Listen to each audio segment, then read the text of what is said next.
Hey friends, welcome to Bokeh, a podcast exploring the ever-blurring lines between the personal and business lives of professional photographers. This is your host, Nathan Holritz, and I'm happy that you can join me today in connecting with photographers and entrepreneurs as we discuss photography, business, and, oh yeah, that sometimes messy thing that we call life. This podcast is brought to you by Photographers Edit, custom image editing for the wedding and portrait photographer. Just visit photographersedit.com. All right, Bokeh Podcast listeners, we're back for yet another episode today, and I'm here with one of our few repeat guests, and someone who feels like almost a longtime friend at this point, Colleen Bies. Thank you so much, Colleen, for making time for the Bokeh Podcast. Thank you. I'm really glad to be here again. Well, and we're going to get into really kind of a fresh topic today, which is nice. We've done almost 200 episodes, and it's a little bit of... I think there's endless conversation to be had about all kinds of topics, but I also want to make sure that we're always adding something of value to the conversation for our photo industry listeners.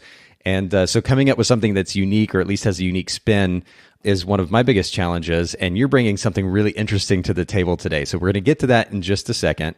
We had you on the podcast back in episode number 138. And we actually talked about business financials, which seems like kind of a nerdy topic, but for those of you who are actually running photography businesses where you want to make some money, this is an episode you're going to want to check out. So go back to episode 138. If you just go to Bokeh, Bokeh podcast.com, you can do a quick search for Colleen, Colleen, and that episode number 138 will pop up. You can also listen to the episode there at Bokeh Podcast, Bokeh podcast.com. You can see the show notes there. And it's a really, really great resource, but make sure you go back to that episode. You also get a chance to get to know Colleen a little bit on a personal and a professional level. But I do want you, if you don't mind, Colleen, to catch us up a little bit on what's happened since the last time that you were on the podcast. Talk to us a little bit about both the personal side and the professional side. Yeah, absolutely. There's been a handful of things that have been happening. Two of the biggest things that are the most relevant or the most recent is this past weekend, I co-taught a workshop called the Second Shooter Workshop. Interesting. Where we found that there's really a lack of quality second shooters in this area, or at least in the area that we're in. And on top of there being a lack of it, there's a lack of primary photographers not really understanding what to expect from a quality second shooter. And so it leaves both parties a little bit disappointed at the end of the day. And so we held a workshop in order to teach people how to become second shooters and what to expect on both ends, so that everyone can come away with something tangible at the end, something that is valuable for both parties, and it's a win-win situation. So that was a very fun workshop. That was my first time teaching the workshop. The photographer that I was teaching it with, that was her second time. So it was a lot of fun kind of going through and having a small group to go through that together. Now, okay, so I have a number of questions here. First of all, workshops seem to be a dime a dozen these days. I love that you guys actually are attacking, a fresh topic, something that can be a little bit difficult to do in the photo industry, something that needs to be addressed in one form or another. And I'd be curious, though, from your perspective, your experience, and maybe some of the conversations you had at the workshop there, do you find that some photographers are actually pursuing the role of second shooter full-time, or is this just something that photographers are doing part-time to make extra cash or to kind of grow into a full-time business eventually? What does that look like? I think it's a combination. I think there are a lot of people out there that do want to just second shoot as a full-time gig. They are working full-time. They already have a job. They just like to be in there. And maybe they want to second shoot for a couple of years before they can really build off and start their own business. There's a lot of artists out there that are just more quiet. They don't want to go out there. They don't want to be in the spotlight. They're maybe not good at business or the customer service aspect. So to them, they just want to go out and shoot pretty pictures, and they don't want to be held responsible for all the other things that happen on a wedding day. Yeah, because there is a lot of responsibility. That's interesting, though. And we've talked about this on the podcast before. Joe Busink is a photographer who has been around for a little while. As far as I know, he's still photographing weddings, but he had quite the name back in the day. And one of the things he talked about was he would actually hire a primary shooter so that he could be the so-called second shooter, not have the responsibility, and what can sometimes kind of be the monotony of having to shoot family formals and this kind of thing. And he could kind of focus on being the artist there on the wedding day. It was kind of an interesting take on being a photographer, but I can see the benefit certainly of not having to take on the responsibility of a full-time gig. Maybe, as you said, wanting to be an artist in the background. It's certainly a wonderful opportunity for that. I can even see, I genuinely enjoy helping another photographer out. I had the opportunity to second shoot a wedding. It's been about a month or so ago, and it was a wonderful experience. It was with a good friend of mine, fortunately, but it was a wonderful experience. I love the idea because I know photography. I've shot weddings for over a decade. I know what a photographer is looking for. I can be in tune with that photographer and kind of be at their side, their beck and call, and learn how to be, to look for that nod or that glance, watch the client, understand what they need, and be there to take care of that before the primary photographer needs to. I think it's a really interesting and kind of a fun job, really. But there's also the possibility, especially from the primary photographer standpoint, that if they're going to look for a second shooter, especially if they don't know that person, they can run into some pretty big challenges, right? You get somebody that's inexperienced or who doesn't know the photo industry or wedding photography, doesn't know how to read the photographer and know exactly what they need. What would you say are some of the biggest challenges that were addressed there? I think that is the biggest thing, is when you're working with someone new and you're not really sure. So that's why one of our touch points in the workshop was getting people trained up to know how to do this job as a second shooter and know how to do it well. So that way, when they do run into a situation where they're working with someone they've never worked with before, and maybe that primary shooter doesn't know what to expect of them, but as long as they know what to do and they know how to run their job, then they're covered, and they're actually helping the primary photographer in so many ways that they're not even seeing or knowing until at the end of the day when they look at the images and go, oh my goodness, I didn't even know that you got these images. That's fantastic. Thank you for paying attention. Thank you for looking out for that. So it's more about helping and anticipating what is needed from the day without being given a lot of direction. The point is to know how to do your job without someone telling you exactly what to do and when to do it. Yeah, no, that's a great point. So I'm curious, is this a workshop that will happen again? Is there information that you can share here on the air about that workshop? Yeah, I think so. We had a lot of interest immediately afterwards, with a lot of folks asking if we were going to be hosting another workshop. And we are going to be putting another one on again. We just don't know when. Okay. We usually try to keep the class sizes pretty small, so anywhere from 6 to 12 people. So that way we can get a lot of questions asked and really help fine tune things, especially with people from different skill levels are going to have different questions versus others. So we have a dedicated time for breakaway questions for the students to ask us questions. But you can just look onto my website. It's just ColleenBies.com. I have a spot there for education, and that's where I'll be updating any information on workshops coming up in the future. Brilliant. Okay, so we'll make sure, of course, to link to your website in the show notes. It's COLLENBI, B as in boy, BIES, bees.com. And we'll make sure to link to that in the show notes, of course, along with your Instagram account. We want to make sure we highlight it's Instagram.com/Colleen Bies, and we'll link to that in the show notes as well. But thanks for sharing about that workshop. This is it's an interesting point of conversation. And again, with so many workshops out there, offering something, number one, that is of value, because that's not necessarily always the case, but also something that is unique, I think is really wonderful. And so we'll have to make sure we point our listeners in the direction of that workshop for future reference. Something that you mentioned to me before we actually started recording is that you're going to be doing some traveling coming up. Will you share a little bit about that? Yeah, absolutely. In November, it's a big travel month for me. First, I'll be heading down to Arizona for the Show It United Photography Conference, and I'm really excited about that. It's my first year attending that. I'm excited to get to see you there in person too. I know, right? We can finally meet face to face. It's going to be lots of fun. For those of you who aren't aware, I know that we've talked about the conference on this show before, but I have to say that it is one of the best conferences in our industry, period. This year, I think there are going to be about 400 attendees, so it's not too big. And honestly, it feels like going to summer camp every year, where you're you're there with people who genuinely want to connect on a personal level, who want to have a relationship with you. And certainly there's education, there's an opportunity to learn and to grow on a professional level. But there's also a wonderful, wonderful opportunity to just say hey to somebody, give them a hug, and actually feel like that person wants to have a legitimate conversation with you that goes beyond, hey, how's your business? This kind of surface level stuff that you run into at some of the other bigger conferences. It's so much fun. So I'm glad you're going to be there. For those of you listening in, we'll make sure to link to the United Conference in the show notes. You've got to at least go to the site, take a look at, I think there's a highlight reel of the video there on the site. Take a look at that and make sure that you plan on going next year. It's usually held in October or November in the fall. So you're going to want to get away to that next year. But anyway, I interrupted you, Colleen. Please continue. I'm sorry. No, that's okay. It's a wonderful experience. I'm really excited to go. So that's totally fine. The other thing that I'm going is, so immediately after the Show It United conference, I'll be hopping on a plane and heading overseas to Laos.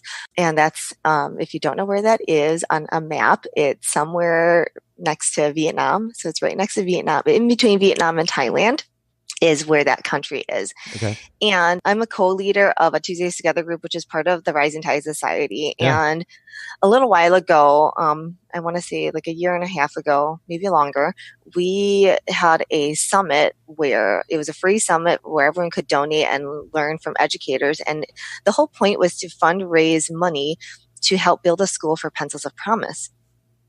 And when we found out, so we ended up raising $50,000 to build this school with Pencils of Promise. And we found out earlier this year, the spring of this year, is actually just the last time when I was on the podcast with you, just around that time is when we found out that we were matched with a school in Laos. And Laos is actually my home country where my parents came from. It holds a lot of painful memories. That's where my family really immigrated from. My dad helped in the Vietnam War on the U.S. side. And after that happened, there was a lot of really bad things that happened. My parents buried 4 of my siblings in Laos. They ran for their lives. My mom almost died. I mean, there was just a lot of painful memories that come with that. But that's, at the end of the day, that's my home. And that, and the reality is that is one finger snap away from what my life could have been.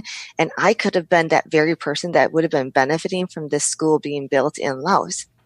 And so I kind of petitioned Rising Tide Society, and I just asked Natalie Frank, the leader of Rising Tide Society, and Kate Masters, who is head of community there. If I get the titles wrong, I apologize. But I asked them both, told them my story. A few weeks later, they called me up and they said, hey, we actually have 2 seats to be boots on ground, to visit the school, see what it's all about, and see the impact that we have made through our community of creatives. Wow.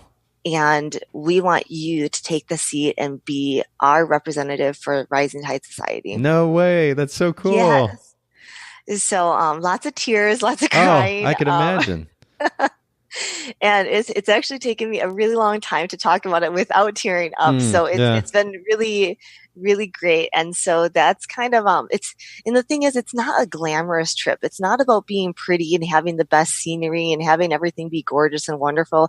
It's so much more about the impact of what we're doing and how much it actually touches people's lives, where they are and people back here. Yeah, I think the word perspective comes to mind, and this has been something that has been on my mind pretty heavy for the last number of months, if not longer now.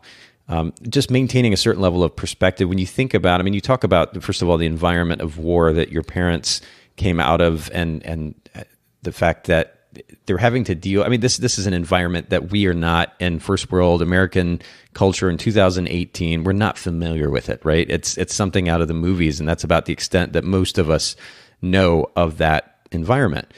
And so to be able to relate to that can be a little bit of a difficult thing, but at the least developing a certain awareness, a realization that what we have here on so many levels, it's by no means perfect, to say the least, but what we have here is way, way more than so many people do have. And if there is an opportunity to somehow give to those communities, whether locally or around the world, to take advantage of those opportunities. And I love that not only are you doing that very thing, but you're doing it at a level that is extremely, extremely personal. And I really can't thank you enough for being willing to open up and share about that here. Is there any way that our listeners can get behind this effort? Is there information on the Rising Tide Society website or elsewhere? Yes, if you go on to just the Rising Tide Society, you can type in Pencils of Promise or type in Laos. You'll be able to find it.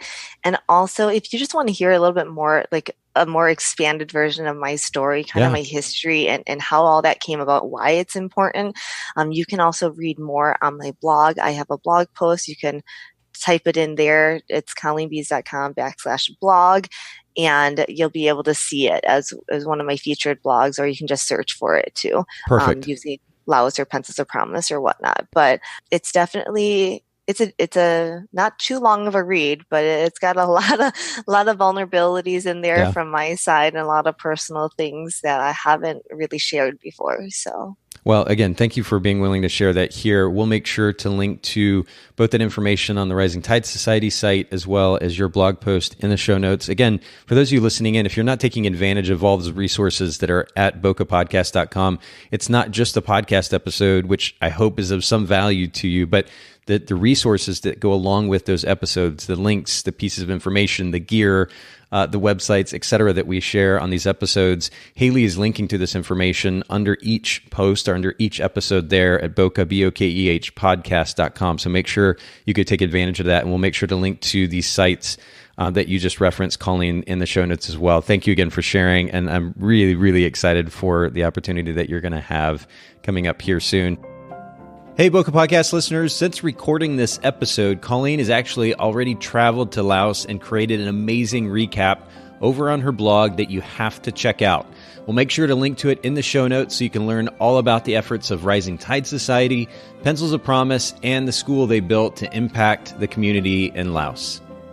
I want to kind of switch gears just a bit, and it's something that I don't think I had the opportunity to ask you in the last episode, but what is one of the most impactful books that you've read, maybe as of late, and this could be on a professional level or on a personal level? Absolutely. There's actually two, so I'm going to cheat a little bit there because there's two. Go for it. I love it. So of all time, the one that's been the most impactful is an older book. It's Quitter by John Acolf. And I'm sure that there's a lot of people that have read this book before. But that is the first book that I read when I first started my business over 8 years ago, and kind of is what kept me motivated to keep working my 9 to 5, to keep refining my skill set before I really jumped in 2 feet in, right? And currently, the most recent book, and it might be a little unfair to say this, but I'm not all the way done. I'm about 75% of the way through this book. Okay. It's Brene Brown's new book, Dare to Lead. Okay. And I'm just absolutely in love with it. I think leadership in whole is something that's very interesting and something that fascinates me. And I think a lot of it is because I don't come from a family of leaders. My dad was never really a leader. We didn't really do anything in that side, but yet there's something in me that kept wanting to lead. And so when I was in the military for 12 and a half years, I ended up choosing leadership positions over and over again and then being in leadership positions. And so it was very interesting to read this book, Dare to Lead, because it really brings around a lot of things that I've been personally focusing on in my life that I didn't really know where or why or how. So I know this is kind of putting you on the spot, but when it comes to the idea of leadership, or maybe even just that word or phrase to lead, how would you define that? You've had the opportunity to be in a position of leadership in the military, and now you're reading kind of after the fact the perspective of somebody else in regards to this idea of leadership. How would you define the notion of leadership, or what makes a person a leader if you were to sum it up in a sentence or two? I think for me, if I were to say what makes someone a leader, it's not that they have the skill set to lead. It's that they see something, whatever it is, they see something and they see that there's not anything happening, right? And they choose to, instead of being a bystander, they choose to do something about it. Whether they have the authority to do it or the power to do it, they choose to do something about it because they feel they need to. They feel that calling. And I think that is what is part of what really makes a leader, is doing it because you feel you are compelled to do it. Not that someone is telling you to lead, not that you want to lead for the spotlight, but you feel compelled to do it because it's the right thing to do and nobody else is stepping up. Yeah, I just wrote the phrase down, take action. That is something, and maybe you can comment on this as well. There's an interesting phenomena, interesting to say the least, a phenomena that is going on and again, 2018 culture and in the last 2 or 3 years in particular, where there's a lot of commentary that we see on social media about different issues, but it's so easy to type some words rather than actually do something, right? And I think there's a kind of a misnomer, at least in some cases. People think that typing something on a social media post is actually doing something. And the reality is those comments, that commentary isn't really making a genuine impact on the issue at the end of the day. It's somebody who actually steps up and does something that takes action to actually begin to enact change in that particular situation. That's what comes to my mind when I think about a leader. What's your thought on that? The typing words versus actually doing something about it. No, I absolutely agree. It's funny that you say that because one of the things that we'll talk about later is one of my points is take action. Yeah. So that's interesting. But no, it's exactly right. When I lead and I'm asking people that maybe are working for me or with me, I always tell them, you can talk all day long, but I want to see something happening. It's the same thought process. You have ideas and you have things that you're thinking about and you write them down, but until you actually put them into practice and you're actually doing them, it's all just talk. There's no action that's on it. Yeah. So, there's nothing really happening of value. Well, and there's nothing wrong with conversation. You and I are doing it right now. I mean, there's something to be said for conversation for the sake of, in some cases, at least I'll speak for myself. I know it's an opportunity for me to kind of think through or work out my thoughts. Sometimes I'll do that out loud or maybe in the form of a post or a text to somebody or an actual conversation in person or maybe in the podcast itself. I mean, honestly, this whole podcast has been a project in and of itself for me to learn to be a better conversationalist, but it's enabled me to be able to work out thoughts through the process as well. But that is only one part of the process. And unfortunately, it seems as though there is more of a focus these days on talking versus actually doing something about it. It's wonderful that we have empathy. It's wonderful that we're starting conversations about issues that need to genuinely need addressing, but talking is only part of it. We have to then go do something about it. And so I love that definition of leadership, taking action when nobody else is. It's really, really beautiful. I see a nice, maybe not a t-shirt, but a social media post or something, a quote post coming up somewhere sometime soon. But I really love that. And I appreciate you sharing your perspective on that. Shifting yet again a different direction. I know that we talked about a favorite piece of gear last time when you were on the show. I wonder if you'd share another favorite, whether it's a camera or a lens or a camera bag or whatever it might be, an accessory of some kind. What's another favorite piece of gear that you're really into these days? Yeah, absolutely.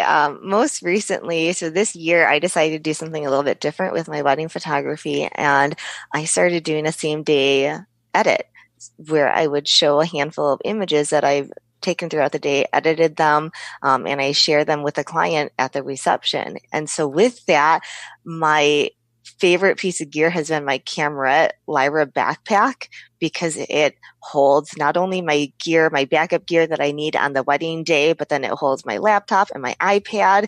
And I can just bring that with me where before I had that bag, if I had to bring my laptop with me, it was in its own bag and it was in its own case. And then I had my own gear bag. So I felt like I was a pack mule hanging on to all these things. Yeah. Trying to come out of a wedding. And now it's great because I don't have a million bags that I need to carry and I can take just one trip at the end of the night to my car and I'm done. So I've been loving that. Okay, so tell me the name one more time of the bag. You said camera. What was the last part? Camret. It's like Kamrette.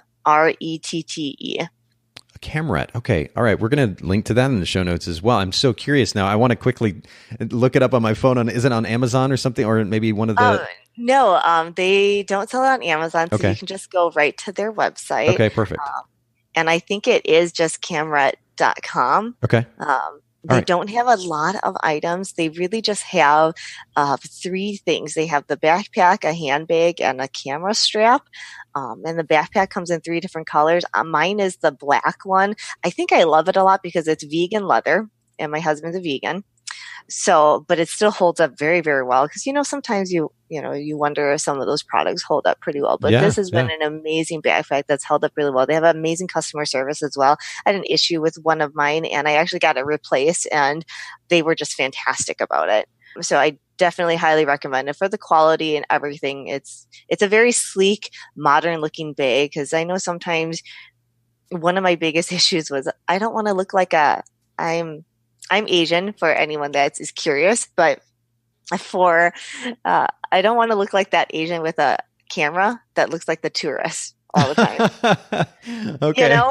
So I always strive to find bags or equipment, things that I can carry around that aren't going to make me look like the average tourist coming from visiting or whatnot. So for me, it's important to have a modern, slick looking bag that, really just looks normal. No, well, and there's something too that's nice about having a bag. I'm a little bit obsessed with this, a little secret obsession, I guess. A bag that fits everything in it. I am very much a minimalist, and I'm very proud of the fact. I mean, I was just telling somebody yesterday I can work from anywhere in the world with my laptop and my phone. And that's what I need really probably 90% of the time. But then for these podcast episodes, or if I'm going to create some video content, I need, a camera and I need some of the gear, the microphone and the audio recorder and so forth. And right now I'm using a bag called the Low Pro Fastback BP 250.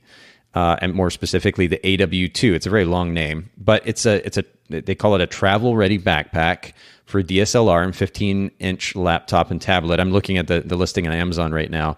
But this is a backpack that I've had for a while, and it does fit the laptop in it. In addition to the just gobs and gobs of cords and dongles and accessories, as well as my SLR lenses, mics for the audio recorder for the podcast, two mics actually, the cords, the audio recorder itself, stands for the mics. I mean, literally everything it's basically my business in a bag, and it's only $75 on Amazon. So it's a steal too for kind of an all-in-one bag. There's one that I've had my eye on, and again, this is kind of a weird thing. I know it's kind of my secret obsession, but there's one that I made note of the other day, and I have to pull this up really quick because I was so impressed. It's by Think Tank.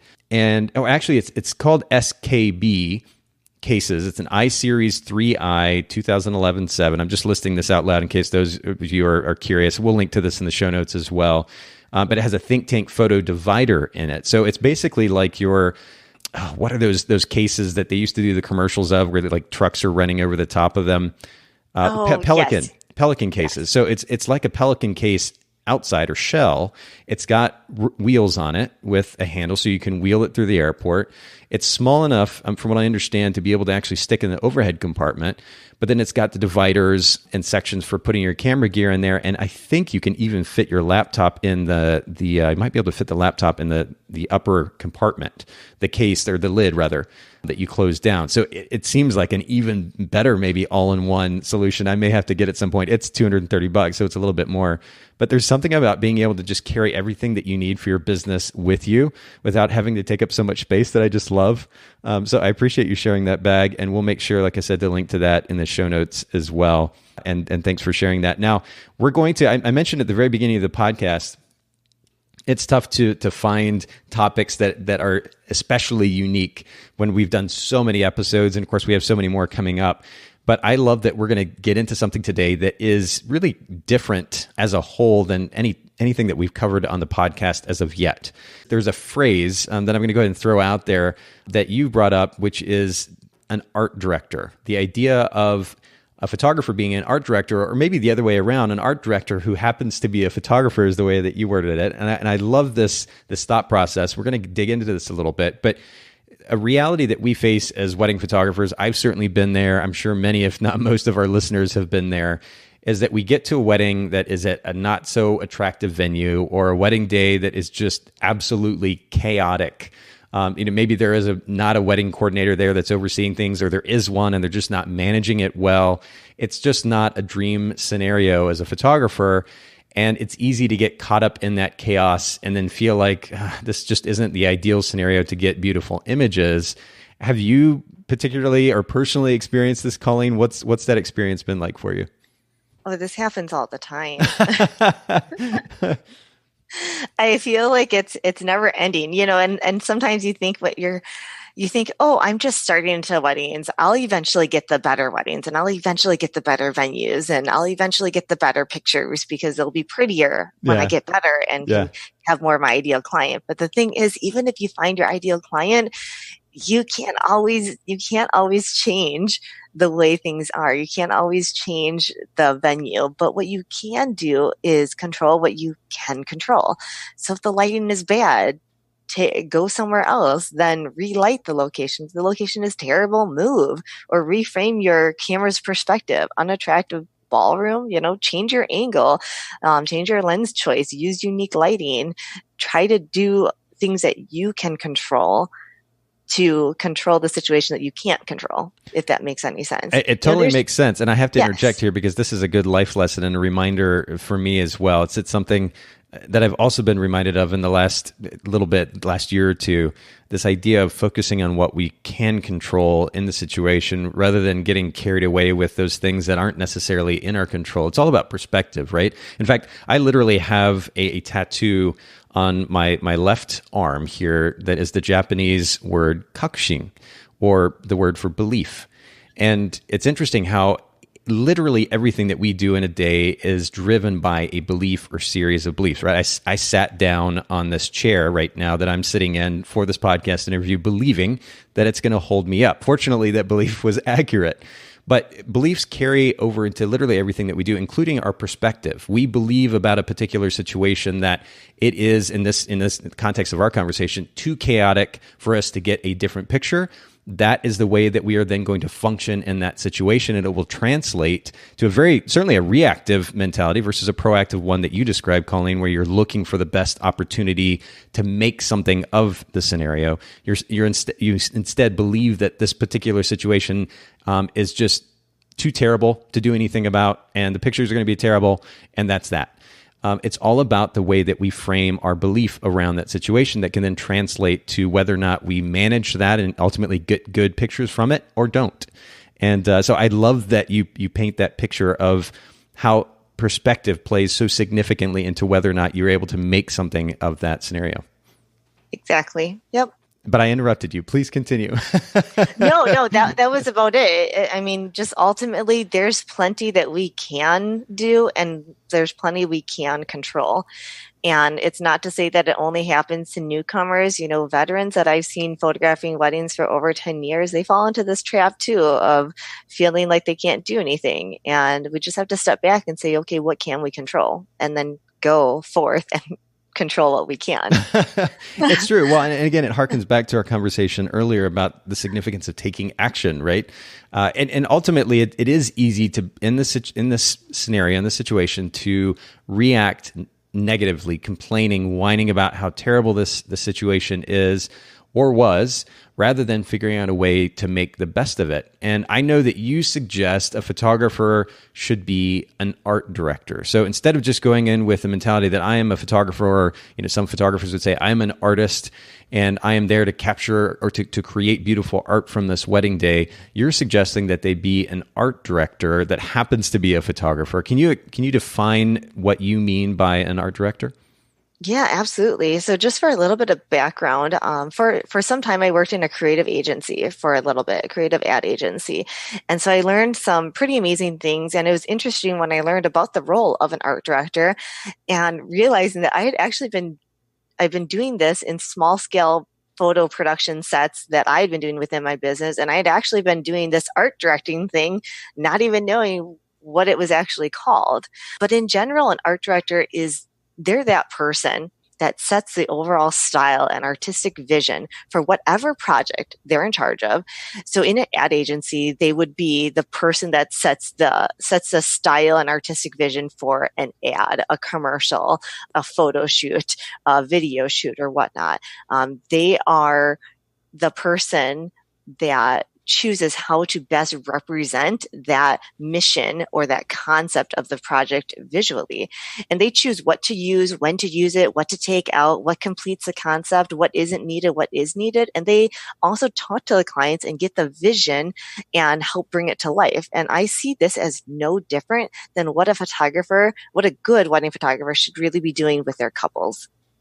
Okay, so this is interesting, and I may play a little bit of devil's advocate here, because what we're talking about is almost this idea of walking into a situation that we can't control, that we didn't know would be the case ahead of time.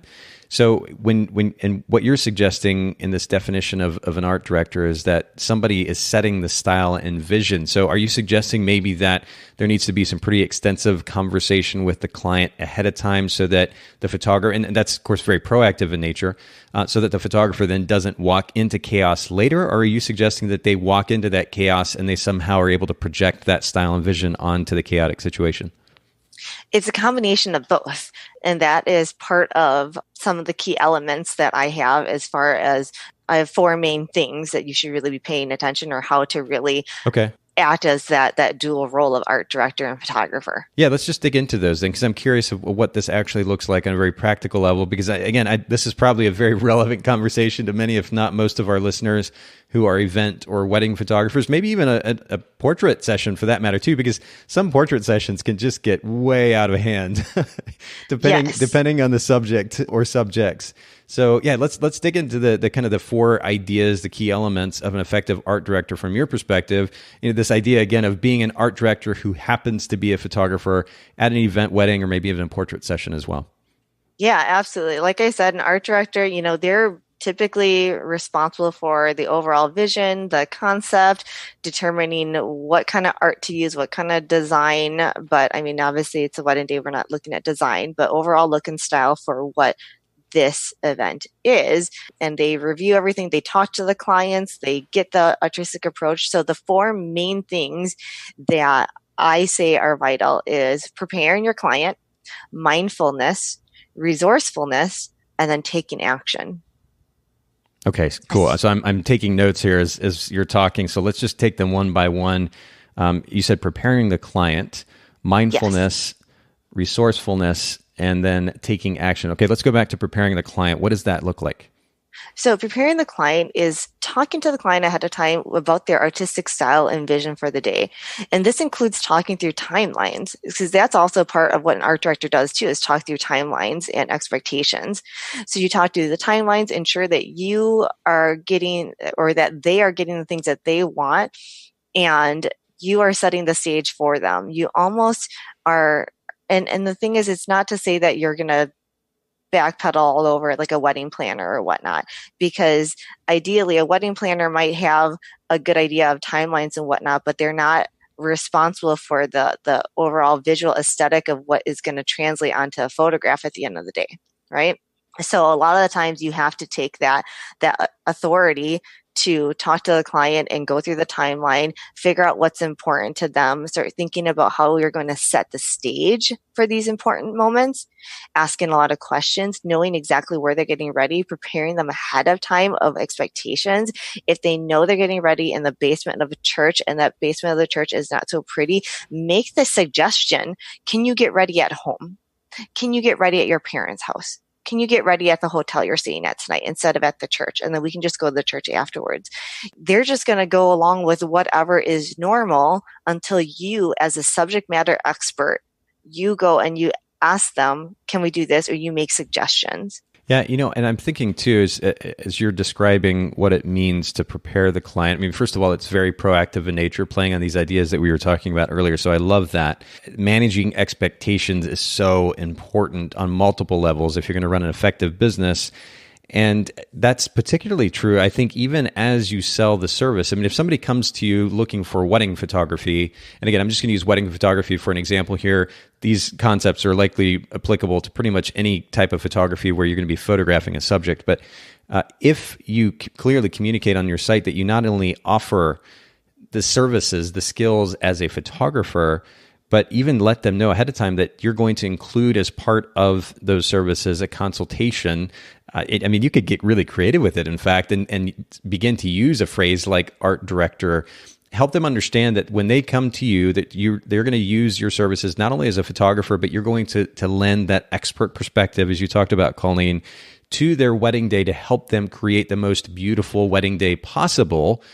And oh, by the way, that's going to also translate to really beautiful pictures, because if they don't realize that you offer that service, there may be a little bit of apprehension. And maybe this also is important. If we talk so much here on the podcast about developing relationships with a wedding coordinator, if you're a wedding photographer, because it will likely lead to a lot of business.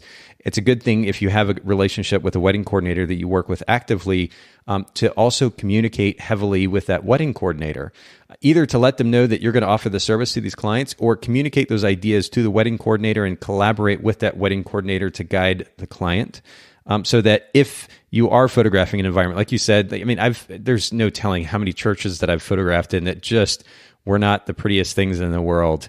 And the reality is that, you can make them work at the end of the day, but if you can do something like suggest, all right, instead of getting ready at the church where the ceremony is, if you get ready at your mom's house, and they just renovated that house and it's absolutely stunning, and there's this gorgeous window light, and they've got beautiful property out back. And if there are options like that you might want to take advantage of those. And then if that's going to be the case, you may need to build an additional half an hour, 45 minutes into the timeline for the day in order to accommodate that, but you're going to be so much happier as a result, and on and on and on. But all of this is managing expectations on multiple levels. Again, letting them know that you offer the service, and then ultimately helping them understand that in order to get the pictures that they see on your website, these are the things that they might do with their timeline in order to get that type of imagery. And I love this very proactive approach.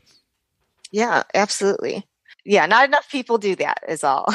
Well, it's true. And we've talked about this, it seems like a good bit lately here on the podcast. It's the idea of communication, proactive communication. You'd think that would be the norm in running a business. And I know that I still see opportunity with photographers at it. We've been in business for 10 years to continue to improve our communication.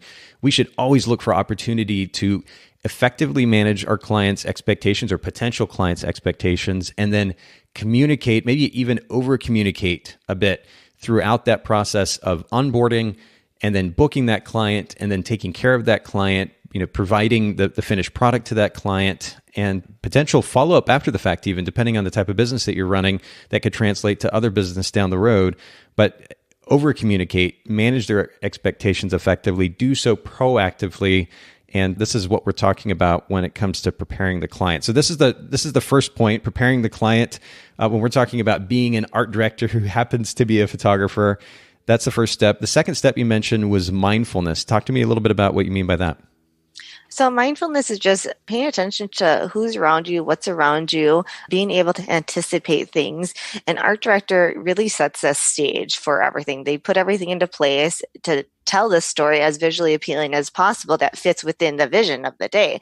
So, for example, if you know that one of the really important moments for the bride is seeing the bride seeing her dad and dad seeing her daughter for the first time that day, then pay attention. What's around you? What scene is going to make this a lot more impactful?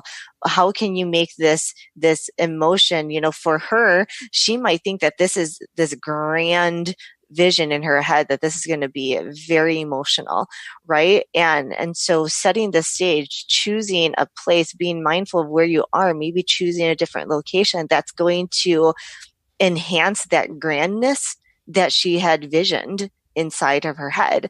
So if she envisioned a grandness of the first look with dad, then go find a location that's going to help build that scene together. And it's going to make it feel even more emotional than doing it in the basement, right?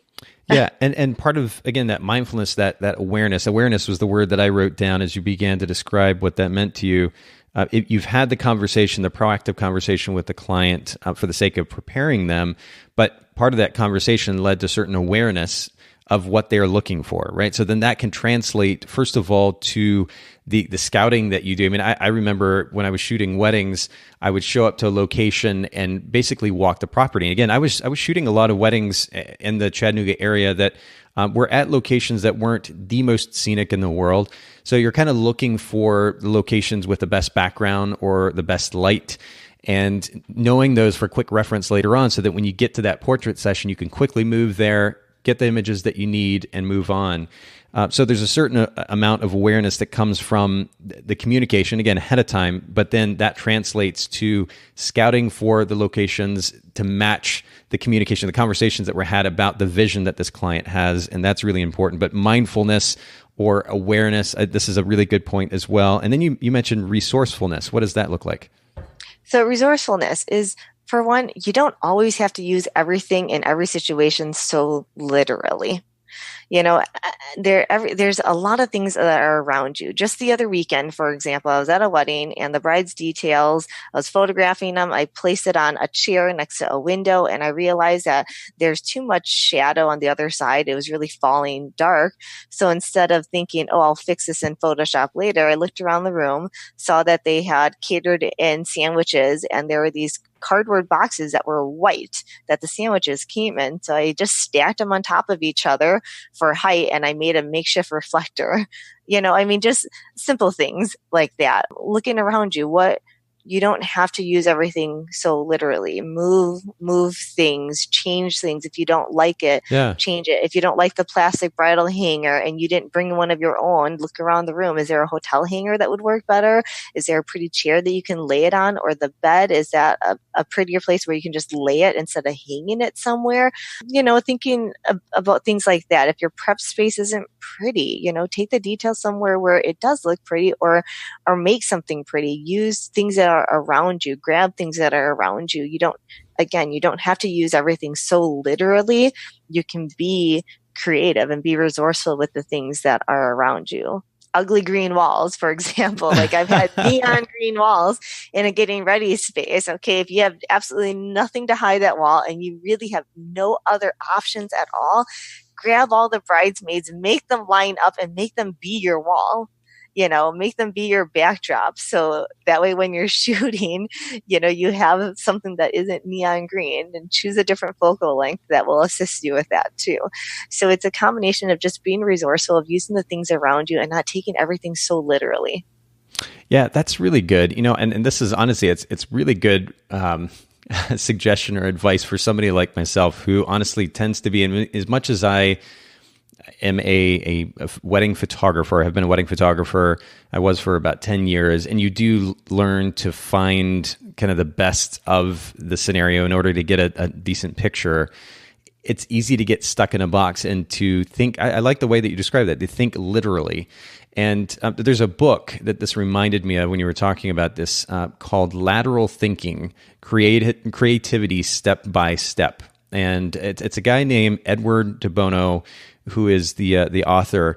He's and I'm not even sure if he's alive anymore. He was quite a bit, I think he was probably in his 70s, maybe in 80s, the last videos that I saw of him talking about related topics as well. But he has written a number of books about thinking, and this particular book addresses, it's almost counterintuitive, the idea that you can outline how to be creative, because a lot of people think that being creative is something that just kind of comes naturally. It's a natural talent that's ingrained in you and it just happens, or you wait and you look for you wait for inspiration to happen. But he actually outlines how you can strategically think creatively. And he makes various suggestions. One of them that still stands out in my mind is to look at something backwards or opposite the way that you normally would. If you turn it upside down, in essence, or maybe in some cases literally, you can gain a different perspective, which might lead to a different result or a new idea. But we'll make sure to link to that book in the show notes. But I do love that.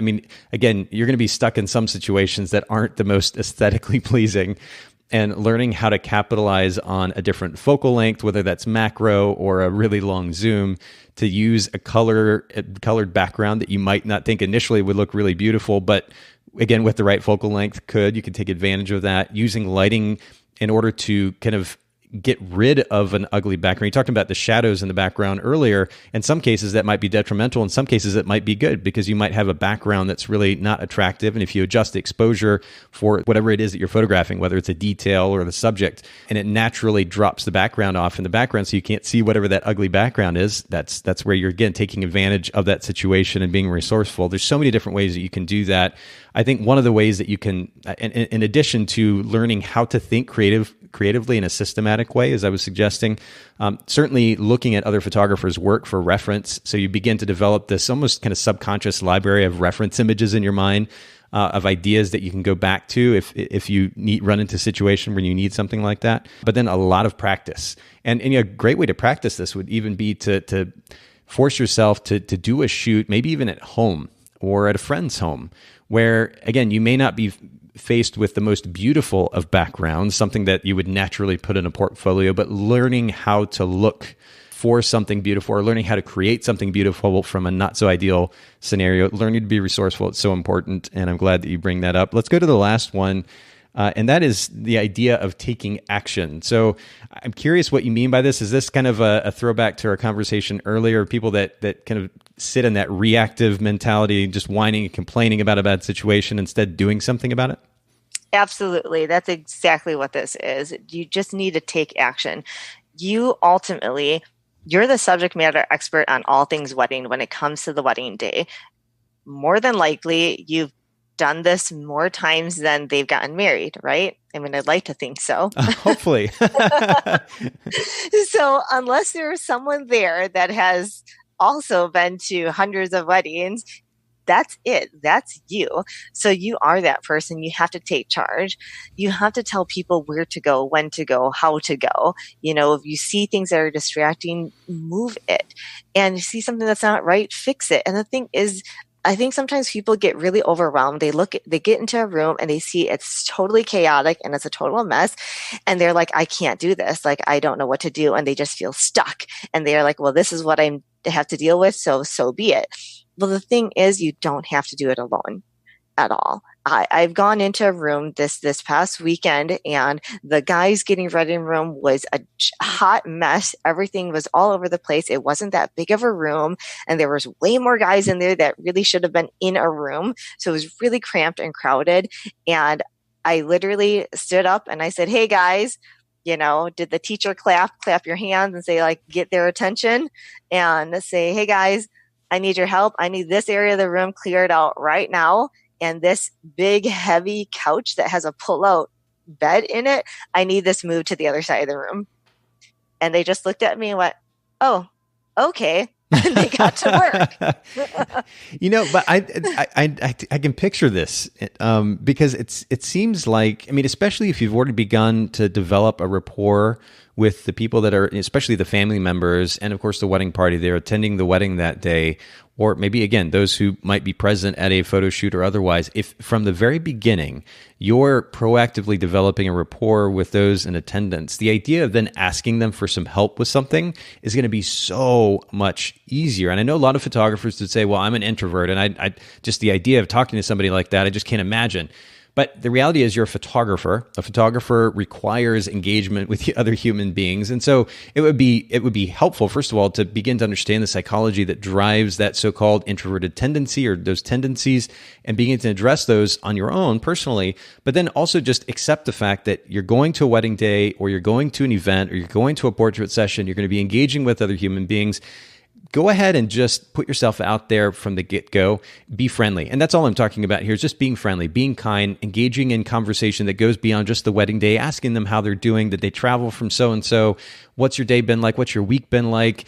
And engage them in genuine conversation that lets them know that you actually care about them as a human being. And then when it comes time to ask them for a little bit of help, to move a bed, or to clear out of a room, or, hey, would you mind going and getting so-and-so from the wedding party? They're back at the bar again, and we need them for the picture. Whatever it might be, it's not going to be a stretch, and it'll be so much easier. Again, when I was at this wedding, I was second shooting with my good friend Thomas Flint, who we've actually had on the podcast a couple of times now. Just about a month ago. It was definitely that dynamic. And Thomas is just a brilliant example of somebody who, first of all, just genuinely cares about people. And that translates to the way that he engages with his clients. And so that then translates to the overall experience, hopefully for the clients themselves, but then certainly for us as the photographers, because we're like family to them. And not even that far into the wedding day. They feel comfortable with us. And the idea that we're there, of course, with a camera and then may happen to ask for their help is really not a big deal in the end. So I love that proactive mentality, and not hesitating to ask those in attendance for a little bit of help. Not a bad suggestion either. This is wonderful. Well, and I think the thing with like introverts too is you have to remember, because I'm an extrovert, but you have to remember that this is your job. You have to be assertive in the things that you want and ask for the things that you need. And you are the person that people are looking to be the professional to get this done. This is your job. So, whether you want to talk to someone or not, if you treat it as, well, right now it's not because I don't want to talk to people. It's because my job is to tell them what they need to do. And when you reframe it that way, you get a little bit more courage and a little bit more confidence to go ahead and ask for things and say things, because you have that authority. You've already built that authority with your title, with who you are, with your being the person that's art directing their wedding day. I like that. I like that. So you take that assertiveness because you've already earned it. It's within your title. It's within your role. It's your job. Yeah. Reframing though. And this again goes back to what we were talking about. I think it's a wonderful way to kind of conclude our conversation today, but the idea of reframing the situation for the sake of adjusting your perspective and ultimately the belief that I referred to earlier it's really, really huge, especially when it comes to facing psychological apprehensions or fears, like the idea of introversion. And I think I've told this story before on the podcast, but I would have naturally classified myself. I mean, if we're using kind of pop cultural definitions about introversion, I would certainly have classified myself as an introvert a number of years ago anyway.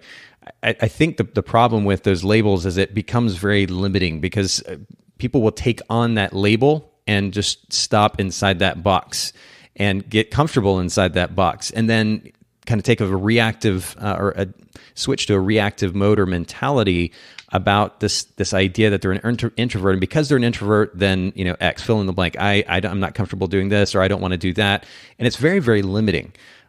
If you instead take a more proactive approach and begin to understand or explore, and then understand what is the psychology that is leading to that so-called introverted tendency, it can be extremely enlightening. You develop a certain level of self-awareness that can then be empowering. And as you said, Colleen, to reframe the situation, you'll be able to reframe the situation in such a way that you'll feel enabled, empowered to be able to engage with clients at a wedding, at a portrait session, at an event. For me personally, I was exhausted, basically, not to be too dramatic here, but going to public events, particularly photography events. You go to like WPPI and to these parties and they're very, very loud and it's crowded with lots and lots of people. And I'd go into a situation for, maybe 20 minutes or so, maybe 30 minutes. And then I just kind of feel exhausted or maybe even annoyed and feel like I need to step out and just take a breather and then go back in and go back at it again and kind of repeat this process. Long story short, what I realized for me was that while, again, the average person might label that introverted, somebody who doesn't get energy from being in environments with lots of people, they're apprehensive going into that environment. They're not as comfortable having conversation there. They don't like that loud environment. Instead, they're comfortable on their own and in quieter environments where they don't have to engage with a bunch of people that they don't know. For me, as I took a step back and I began to explore what was leading to these feelings of apprehension and exhaustion from being in these types of environments, I realized that I was trying to be somebody that I wasn't in that environment.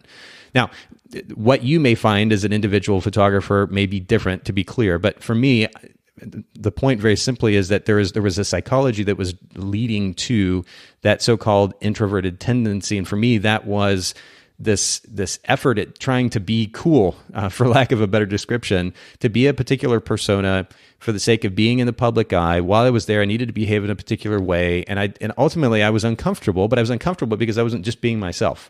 So rather than trying to be something that I wasn't, which was ultimately exhausting, which led to this need to kind of get out of the room and take a break, I focused on being myself and more specifically focusing on individual in-depth conversations like I referenced earlier, like we have at the United Conference. And I'd go into a room now and I just focus on engaging with one person and going beyond the surface level conversation. And it's amazing now that loud music in the background from the band or the DJ, it kind of goes away and able to focus on the conversation at hand.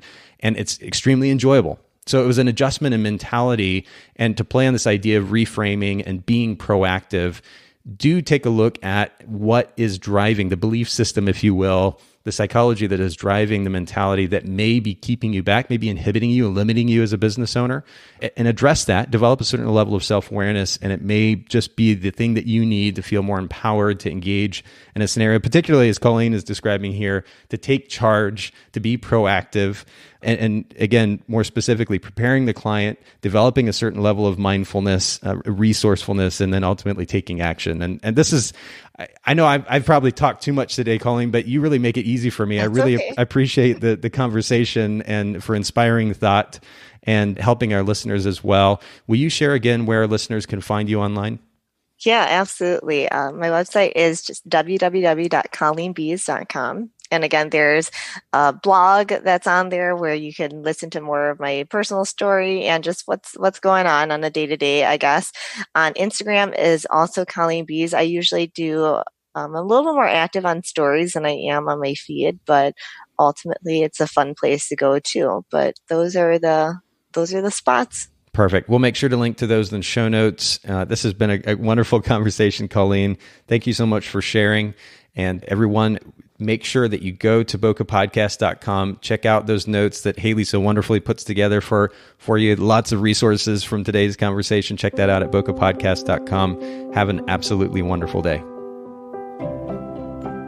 Thanks so much for listening to the Bokeh Podcast today. Will you let us know what you think by leaving a review of the podcast in iTunes or maybe in the Apple Podcast app? And I'd love to hear from you personally with your thoughts about the podcast, maybe suggestions about future topics and guests for the show. My direct email is nathan@photographersedit.com. The Bokeh Podcast is brought to you by Photographers Edit, custom image editing for the wedding and portrait photographer. Just visit photographersedit.com.